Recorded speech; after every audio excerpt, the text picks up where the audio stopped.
right. Oh, thank you. Thank you for that warm applause. Yeah, city government employee gets. Never mind. We'll move on. No, it is an honor to be here today to introduce our new police chief. I'll tell you real quick. In January, one of my first tasks in the city manager's office, a high priority was to hire us a new police chief. We have a great professional, well-trained department of excellence here at the city of Stillwater. However, we knew we needed a new leader, someone that could really kind of boost the morale in the department. Deputy City Manager Christy Driscoll, who's here with us today, helped lead the process for hiring the next police chief. We wanted it to be based off of department feedback, so we put out a detailed survey to the department, got a ton of great feedback. We got a community stakeholder group. A couple of the members are here that were in those meetings with some of the final candidates. And then we also had the final candidates present it to the department and again, get their feedback. And at each stage, from the city manager, the state community stakeholders, and the police department itself, one candidate stood to the top. And we are so excited to have Christopher Hassig here at leading the Stillwater Police Department. He comes from 18 years of leadership in the Houston Police Department. He led his latest assignment was leading the division of over 160 personnel in investigations and all the different crimes and murders in Houston. In addition, he has experience leading the patrol around the NRG Stadium, where they have the NFL football games for the Houston Texans, but also, as he told me, it's the rodeos down there that actually are more of the chaotic events. So, and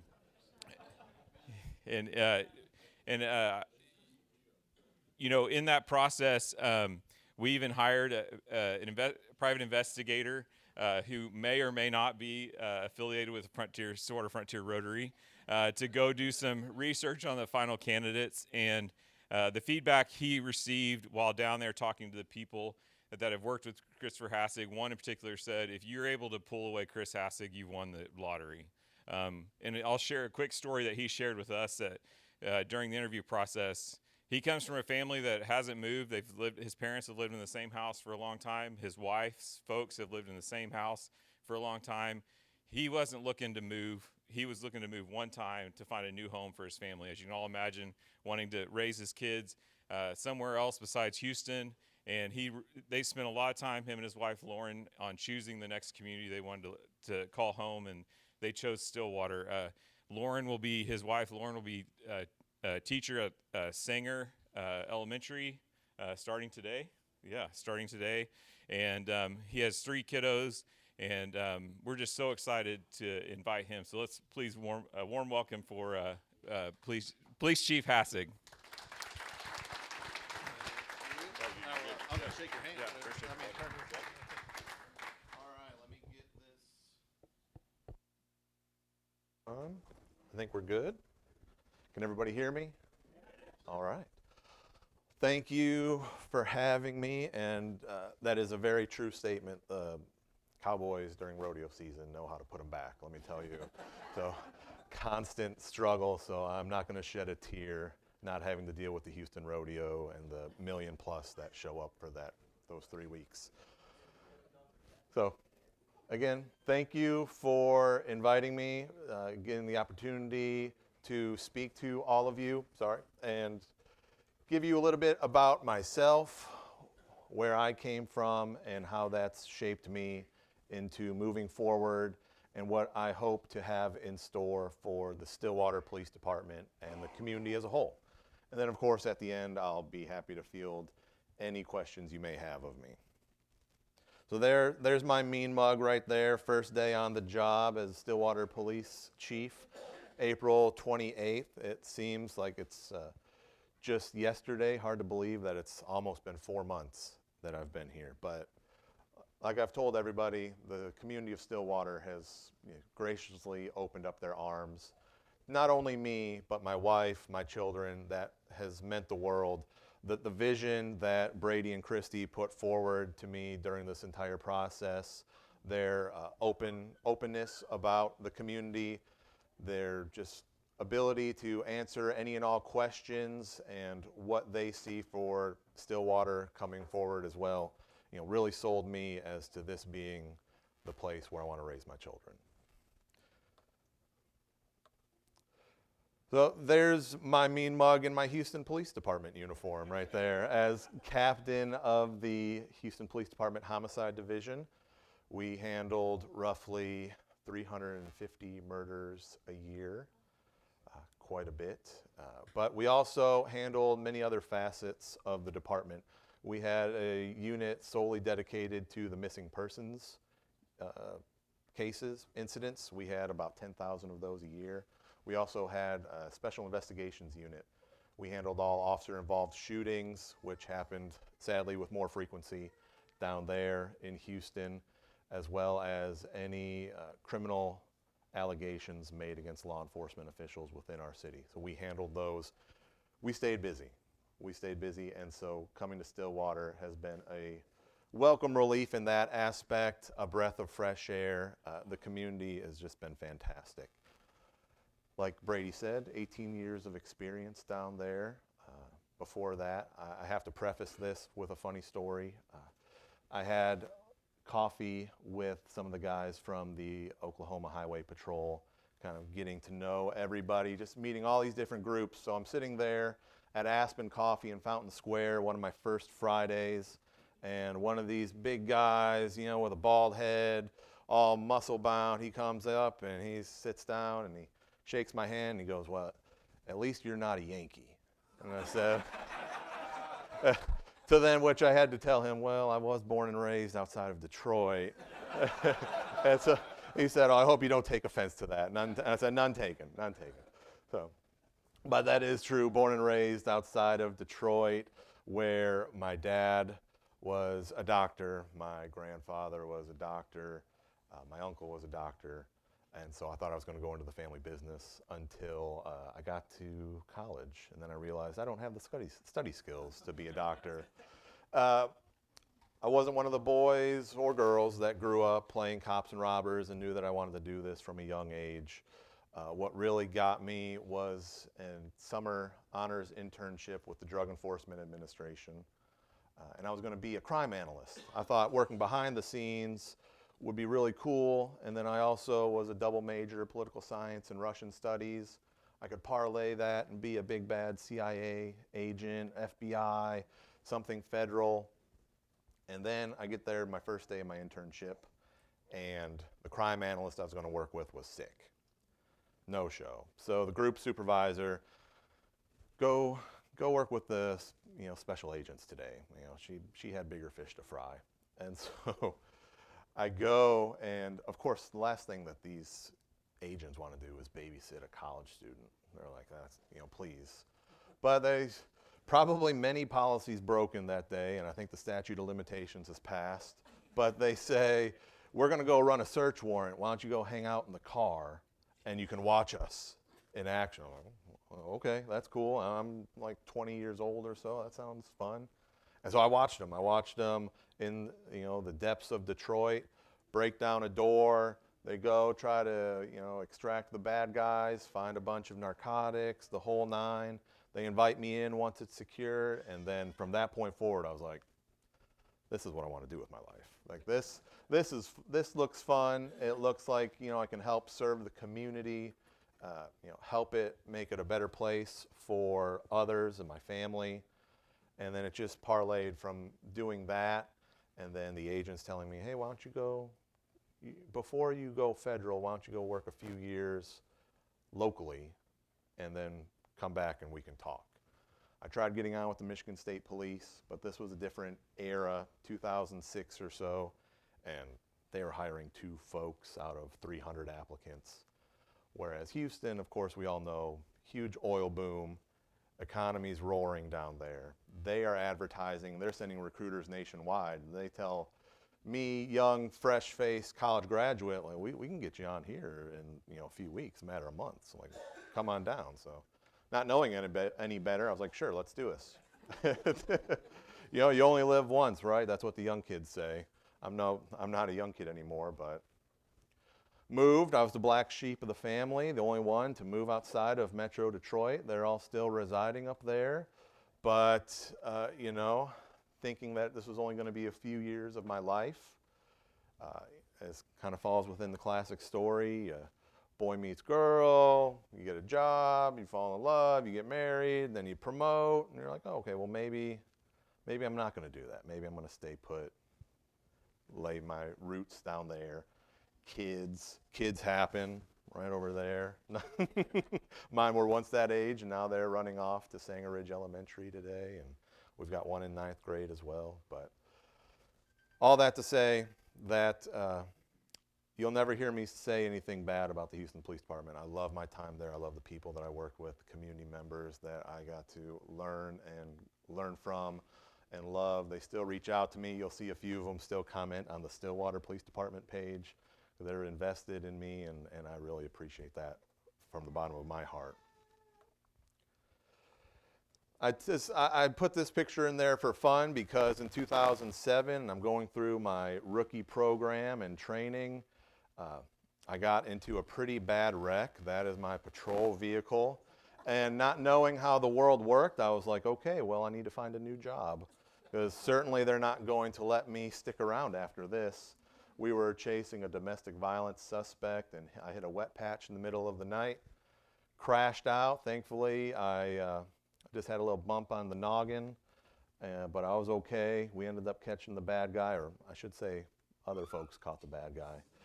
But the car caught on fire, and I thought I was done for, but thankfully I had great supervisors and leadership that helped calm me down and say, hey, well, we can get through this. And so I try to remember moments like that and impart that on the young officers that I work with today. That one, it's important to slow down both physically, but figuratively as well. It's going to be okay. We can take our time and we can learn from our mistakes.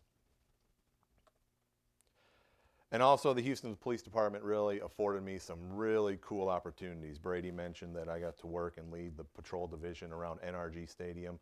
I also worked many events with the Houston Astros, as you see right there. I know some are fans and some are not, but that we got to celebrate with the team when they won. This was the ALCS, the American League Championship Series that they won back in 2019.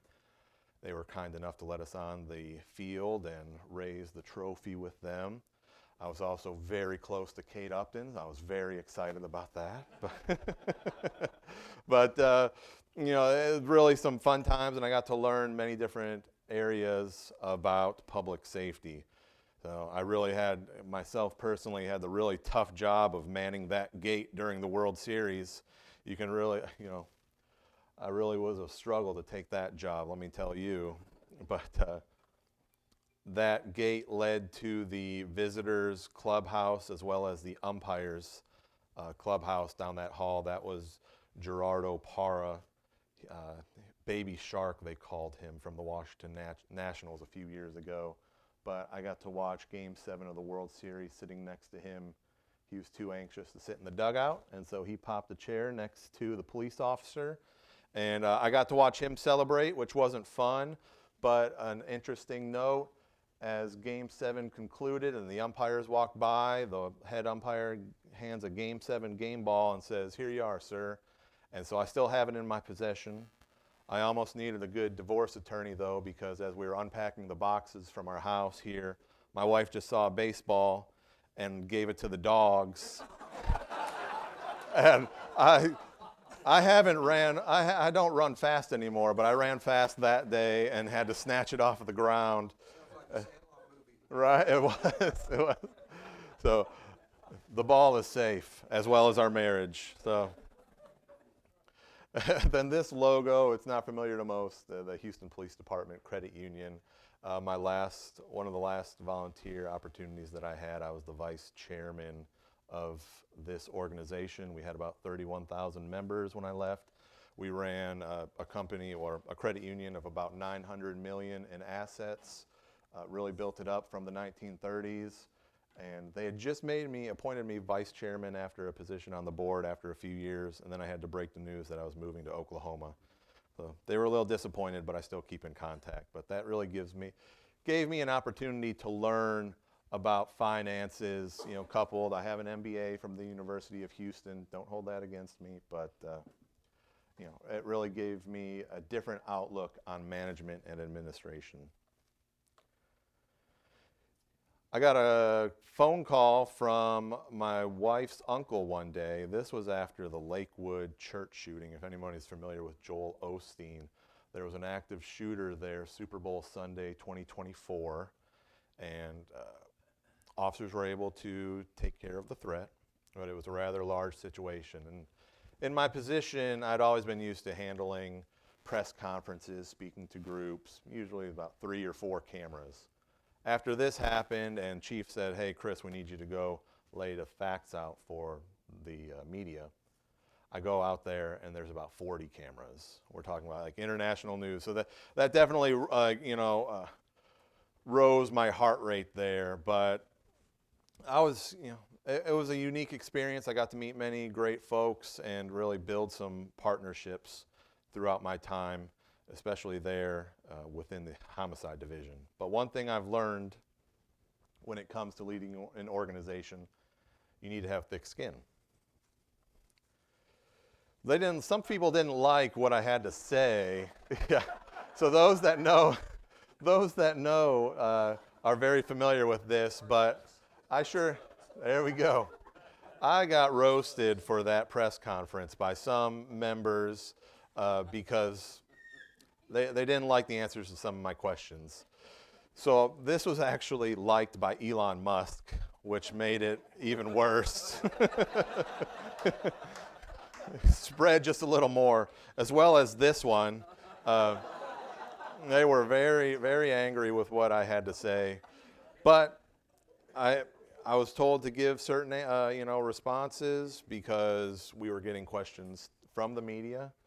We were going to answer them. And so sometimes the truth hurts and people don't like what you have to say. You have to roll with the punches.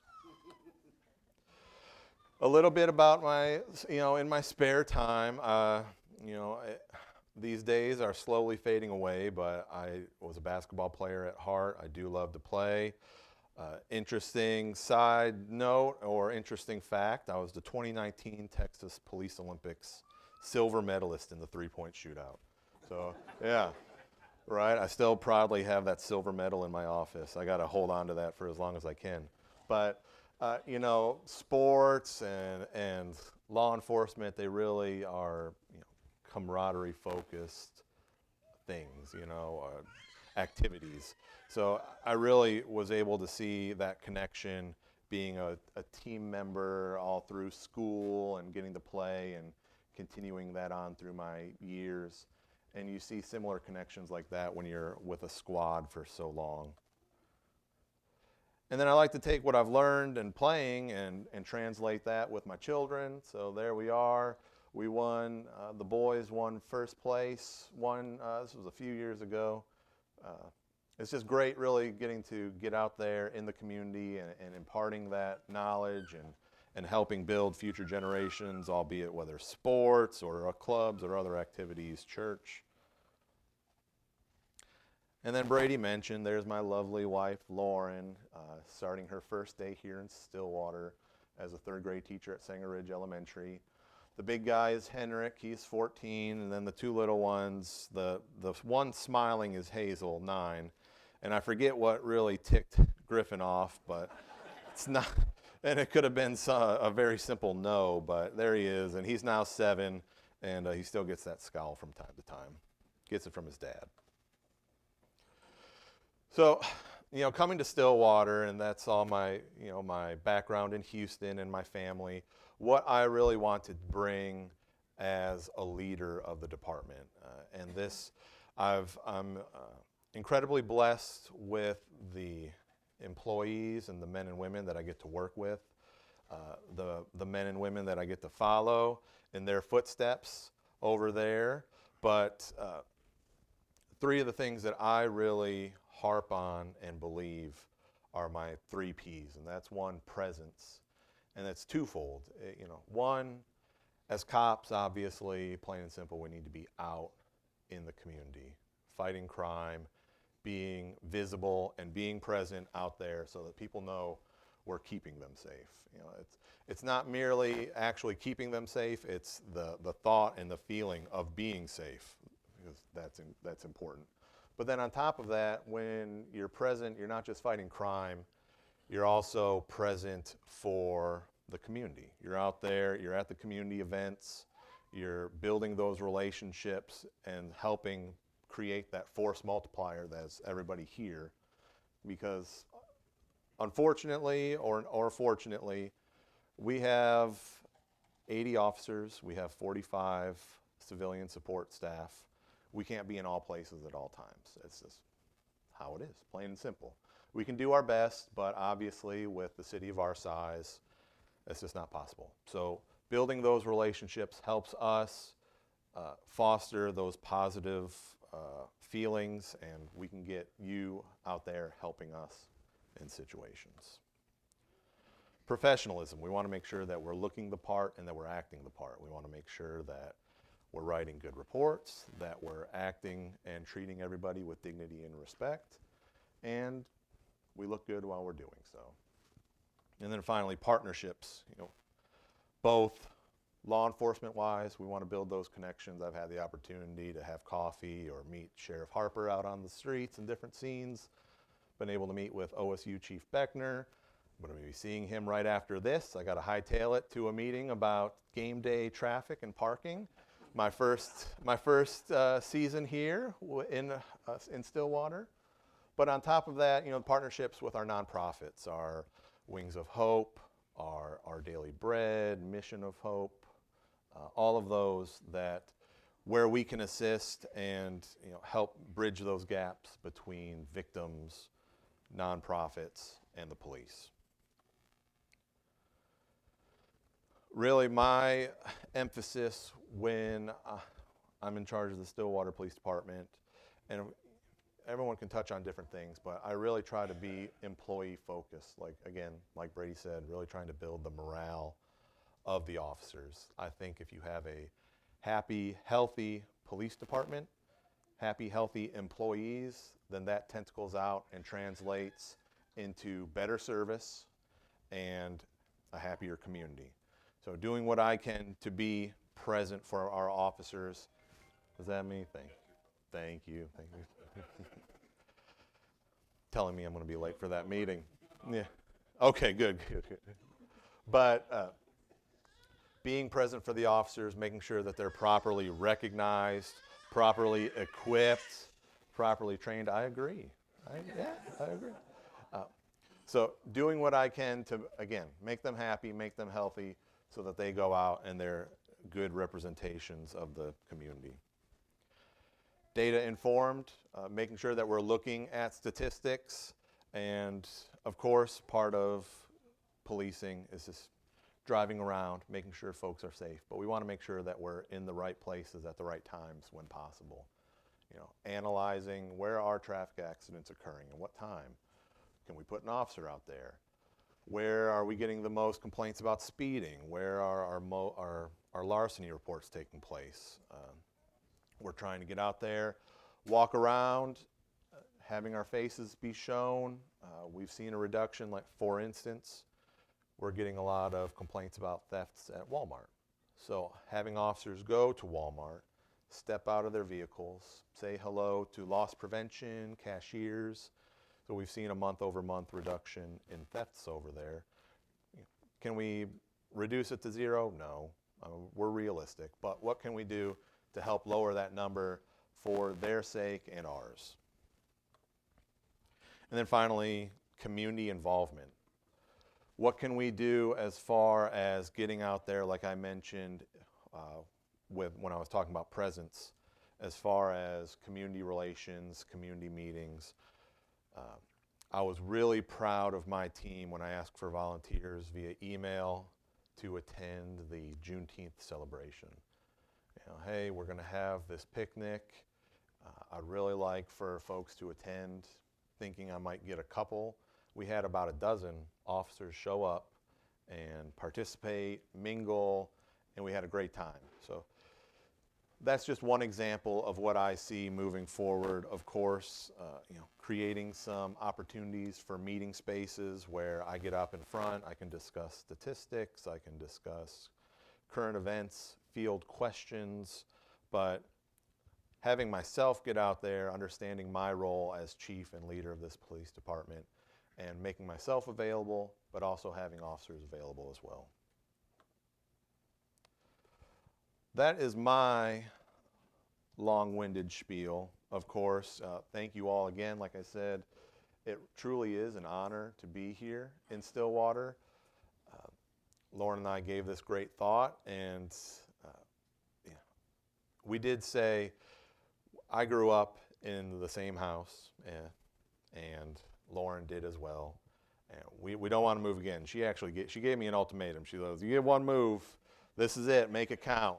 So but Stillwater has been fantastic to me, fantastic to our children. They've been involved with Camp Colvin, the Friends of Lake McMurtry. They've been out there.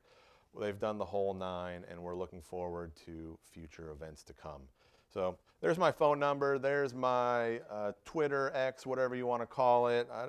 I don't update it as much as I should, and my email address. If you ever need to reach out, please let me know. But thank you. Thank you.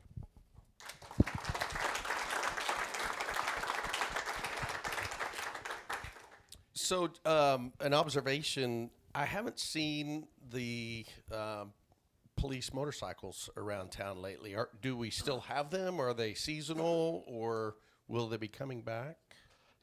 Or are they out there and they're just hidden real well? No, no hidden motorcycles. So I think, from my understanding, the motorcycle program was, there was a sunset to that a few years back.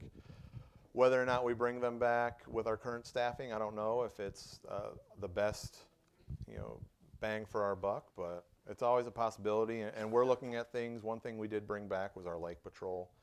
So we had discontinued that for a short period of time, but we've got Officer Howell out there maintaining the lakes of Stillwater, and I think he's doing a fantastic job doing that. Chief, you've expressed your feelings about the rodeo cowboys, but I hate to disappoint you. We have a tumbleweed calf fry here.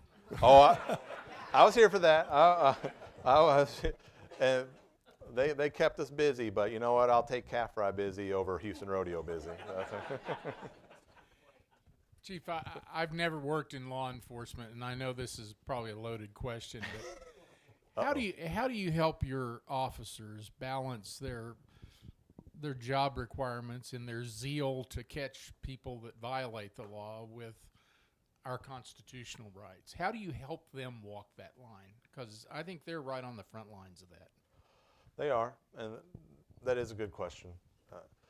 There's a lot of things that we can do, making sure that we do our part as leadership, myself as a leader, the captains, lieutenants, sergeants, making sure that we're actively supervising, paying attention to work product, emotions, giving them proper training as well, making sure mental health is a big topic within the whole world, but especially law enforcement. So we're going to be introducing, at least from my point of view, introducing more counselors, or I don't want to say therapists, but individuals coming to the station, providing training, talking, affording those opportunities for officers to get out there, decompress. But then also it comes back to when you're talking specifically about the Constitution, training, ensuring that once you're through the police academy, that's not it for you. We have to be constantly and continually educating, refreshing folks on new case law, new statutory law, and ensuring that constitutional rights are not violated. I mean, it's critical. Chief, thank you for being here. How do you envision your relationship, or the department's relationship, with the agency down the horizontal chain that is the district attorney's office? Thank you for that question. I think it's good. I just had a meeting, I'm losing track of my days this week with my captain and lieutenant over CID talking about the importance of that question exactly. We're talking about outstanding cases. And I've yet to go over there personally. It's on my to-do list, but I think there needs to be that constant communication between the DA and myself, as well as my investigators, to make sure that we're addressing any issues before they're becoming overwhelming and they're jeopardizing cases. And we're working collaboratively together to make sure that Payne County residents are safe and that cases that need to be prosecuted fully are prosecuted fully. Last question. Chief, with the mass shootings that we see, read about almost weekly, if not more often, a number of our churches here in Stillwater are concerned about what they might be doing to increase safety besides, the obvious of relying on help from the police department. Do you have any advice for those who have larger congregations on what they ought to be doing to increase the protection from such events and a way to handle if it does happen, unfortunately, what we might do to prevent?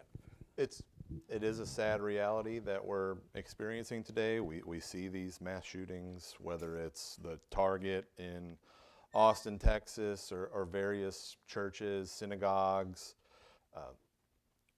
Security always helps. That, again, building those relationships with the police. We can get in there. We can, if it takes a site visit, I know that we did those in Houston in the past, and if that's something that we do here, if not, we can introduce it where we can go out and give advice as far as crime prevention through environmental design, make sure there's no blind spots, but always proper cameras. It's tough to say. It's not tough to say. It's a hard pill to swallow that these things happen on such a regular basis, like they are happening. But we need to be realistic, whether that's cameras, security, working with law enforcement, because it's not a matter of if, it's when and where. We need to be actively working on that. Well, Chief, thank you for visiting Thank you, sir. very much. And Appreciate it.